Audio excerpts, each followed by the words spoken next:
And if you saw a recent open mic we did, to me, The Boys is the greatest superhero show of all time. It's not only the greatest superhero show of all time, it might be in my top 15 favorite shows ever. It just, to me, just keeps getting better and better and better. And of course, next week, we're going to be in a movie theater watching the finale with hundreds of other fans, which I'm really excited about. But this week, the second to last episode of The Boys dropped. And we're going to talk about it a little bit, but once again, I understand there's probably going to be a bunch of you that have not had a chance to see the episode yet, but I don't know how to talk about this show without revealing anything that happens in it. So I am going to give you a little bit of a warning and a bit of a heads up. We will go into some details, some specific spoilery details about this thing, although we'll try to keep it relatively short. I was watching this episode early this morning. I got up particularly early to make sure I could watch it. And something happened for the first time in my life. By the end of the episode, I realized, oh my God, I'm crying. I have never had a television show make me cry, not once. Not even the MASH finale. Not even the MASH finale. I was too young. Goodbye. I have never had tears start to come out of my eyes watching a narrative TV show. It's never happened. But by the end, when Frenchie says, no, Moncoeur, you saved me. I didn't even notice until after he did that. I realized I did a little sniffle, and then I realized, oh my God, there's tears coming out of my eyes. Water is leaking from her And eyes. I have to keep reminding myself that they wrote this damn season 2 years ago, before the last presidential election, before Donald Trump started erecting gold statues of himself, likened unto the golden calf idolatry of the Old Testament, and before he started putting out pictures of himself as a divine figure, and watching all this Homelander stuff, because your first thought is, oh, they're writing this in response to what's going on. But wait a minute, no, they actually wrote this in 2024. It's kind of crazy to me, but I can't believe the journey we've been on. And I said this to Rob before we started the show today. I have two thoughts about the second to last episode. Thought number one, this felt like there's still 4 or 5 episodes to go. It really did. It feels like there's 4 or 5 episodes left to go. It doesn't feel like next week is the last episode. So that's kind of like the one thing that came to my mind. But the second thing that came to my mind was that when you look at Homelander, who is the driving engine of the story, once we see Homelander in this episode, there is nowhere left to go. It's his madness, his delusion, his cruelty, his all that. It's come to the end of the line now.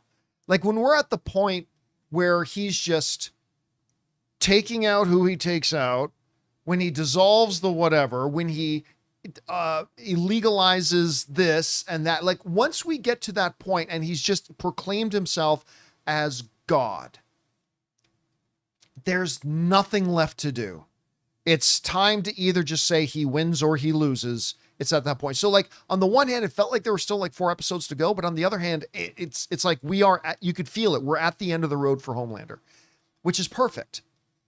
And again, I just cannot believe how emotionally messed up I got watching this episode. And listen, the other thing too is I've never liked Sister Sage more than I did in this episode. There was something incredibly, I don't know, man. I loved it. And there's this speech Frenchie gives at one point when he talks about love and what it means and what it does to you. And I just thought it was, the scripting of that I thought was a work of art. And, I've had shows, even recently, Rob, I've had shows that I really love, say Peacemaker. I love Peacemaker. And I really enjoyed season 2, but man, that finale disappointed me. I still love the season, but I just gotta be honest, by the end of it, the final episode I thought was pretty disappointing. And as I've been heading into the last couple of episodes of The Boys, I'm like, okay, I've been loving this season, but it's hard to stick a landing. I don't know if there's anything more difficult in all of entertainment than to take a reasonably long running show. I think anything over 3 seasons today is considered reasonably long. I don't know if there's anything more difficult in entertainment than take a reasonably long series and button it up perfectly at the end. Because we've seen some of the greatest shows of all time not be able to do that.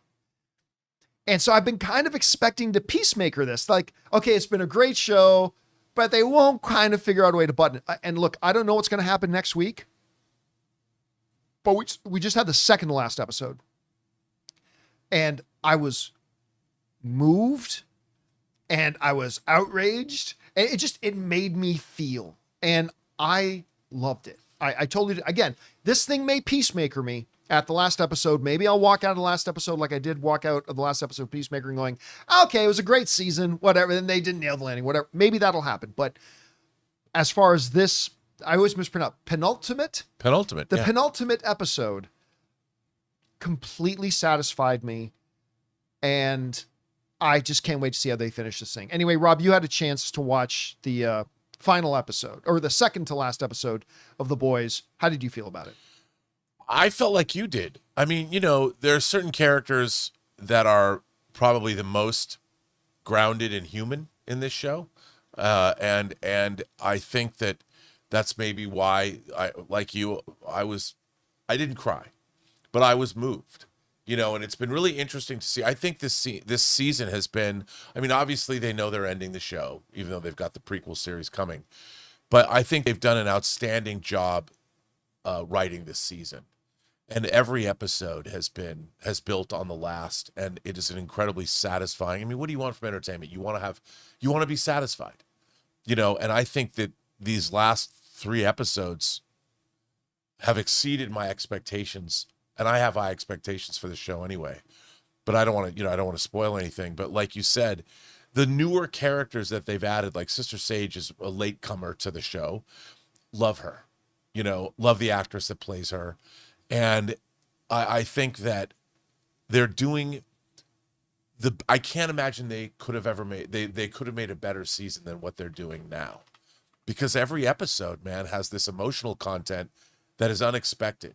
Because this show sometimes got really crass and over the line. And you're 100%, just like, yeah. And it's really interesting that there's still that, but they've really toned that element back. And they're really, the fact that it's as emotionally hard hitting and is affecting all these episodes as it's been it's a pretty great testament to Kripke and his writing staff and the actors.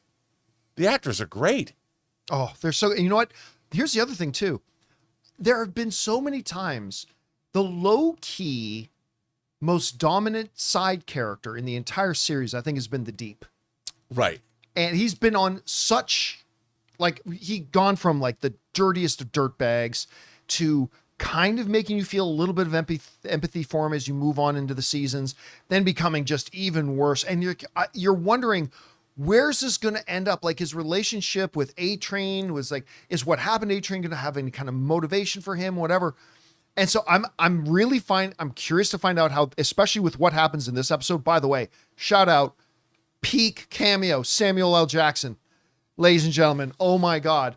But like, where they ended him off in this episode, it's like, how are they going to end off him? The girl who was one of the heads of VOT now, she was vice president. I keep forgetting the character's name. But she started off as like just the assistant girl at VOT. And now if in season 1 you say, yeah, that character there, yeah, she's going to end up as president of the United States. Be like, what? So how is she going to end? How is a bunch of these side characters going to end? How is she going to end? How is Deep going to end off? Whatever. It reminds me a lot when you look back at the actual Boys comic book. The big ultimate final threat is actually Black Noir, who you find out in the comic. Now, they've deviated from this massively. You find out in the comic that Black Noir is actually a clone of Homelander. There's this one great frame when he gets revealed because I did something bad. It's like, that's a chilling frame in the comic. But it really reminds you of just how far they've deviated this. Ashley, thank you guys in the live chat. Ashley was the name of the character. She's hilarious. I don't know why. I love the Ashley character. But they have deviated so far from the source material. And this is one of those, I've said this before, I'll say it again. This is one of those rare exceptions where the adaptation of it has far exceeded the original source material. Yeah. I just think the show has gone so far beyond the original comics. Guys, we want to take a second and thank a sponsor of today's video, Hims. You know, one of the hardest things about trying to lose weight is just figuring out what actually works. Because we've seen them all. There are a million trends, diets, and gimmicks out there, and honestly, it can get overwhelming. And that's why weight loss by Hims really stands out. Hims now offers access to an affordable range of FDA-approved GLP-1 medications, including the Wegovy pill at its lowest price ever, and the Wegovy pen. With Wegovy at Hims, lose up to 20% or more of your body weight when combined with diet and exercise. It helps you regulate your appetite and eat less, so success is within reach. Plus, Wegovy is the first ever and only GLP-1 available in a pill for weight loss, so there are no needles needed. And the process is extremely convenient. Everything happens online. You connect with a licensed provider who determines if treatment is right for you, and if prescribed, your medication gets delivered right to your door. No insurance necessary. Ready to reach your goals? Visit hims.com/Campea to get a personalized, affordable plan that gets you. That's HIMS.com/Campea. hims.com/Campea. Based on advertised cash price for 30-day supply of medication only. Membership required, fee not included, and billed separately. Weight loss by Hims is not available in all 50 states. Wegovy is the registered trademark of Novo Nordisk AS. To get started and learn more, including important safety information, Wegovy clinical study information, and restrictions, visit hims.com. So anyway, Rob, we're heading into the finale. Any predictions about now? Before I said the way I thought it ends, this is what I said before. I said I think, Soldier Boy's blast is what ultimately may depower him, and then either Ryan comes back and takes him out, or they bring Marie in from Gen V. Remember, I said this before. They bring Marie in from Gen V. I'm still kind of thinking it's going to be something like that. Yeah. I think it's going to end in a way that we don't expect. I think something's going to happen. Like everyone's been looking, is it the Gen V girl, with the blood and this and that. I think they're going to do something and they're going to pull the wool out from under us, or pull the rug out from under us. Now, what is that going to be? I don't know. Because this show at its best, it's like we're all inevitably thinking that this is going to end with the demise of Homelander that's going to be brought about by characters. That's the only way it'll satisfy. But knowing this show, it probably will be that way. Somebody will, maybe, somebody will, but it could go a different way. I don't know what that way is, but I'm kind of hoping it does. I kind of hope this show ends with me with my jaw on the floor. Yeah, I got a feeling it will. I have a feeling it will one way, but I'm also kind of torn as to who's the final shot. Look, narratively, it's most appropriate that it has to be Butcher. This whole thing has been about him and Butcher. Yeah. But then you can make an argument when you look at what the storyline that Gen V set up, and we find out about the origins of Marie, that makes sense. But at the same time, when you look at the whole construct of all the seasons together, this has been Injustice Gods Among Us, where Homelander is the Superman character and Starlight is the Batman character. So Starlight would also kind of be appropriate. But then there's Ryan, the son, who Homelander tried to beat to death. That also becomes so there's so many valid options on the table that I'm just I don't know what they're going to do. I also think it's going to end like the Who would sing about or something. Long live the new king, same as the old king, or whatever. We're going to have that kind of whatever's going to happen. The world is not going to be all okay. This tyranny in some way, shape, or form is going to continue to go on, because that's the boys. That's the universe. All right, guys. Question is for you. What did you think about the second to final episode ever of The Boys as we're heading into the finale next week? By the way, did you know that because they sold out all the tickets for The Boys thing, they added more screenings of it? I did not. Yeah, they added a bunch more screenings, including, I think, some 11 o'clock screenings at night and stuff like that. Wow. So, hey, listen, if you try to get tickets before and one of the many people who couldn't get them, check again, because they just opened up a whole bunch more screenings because they literally sold out within minutes. That's cool though. Everywhere. Hey guys, thanks so much for watching this video. Make sure you like the video, leave a comment, and subscribe to our channel. And don't forget, we have a daily podcast called the John Campea Show Podcast, available on Apple Podcasts, Spotify, or your favorite podcasting app of choice. Go and subscribe to it today so it'll be there when you need it.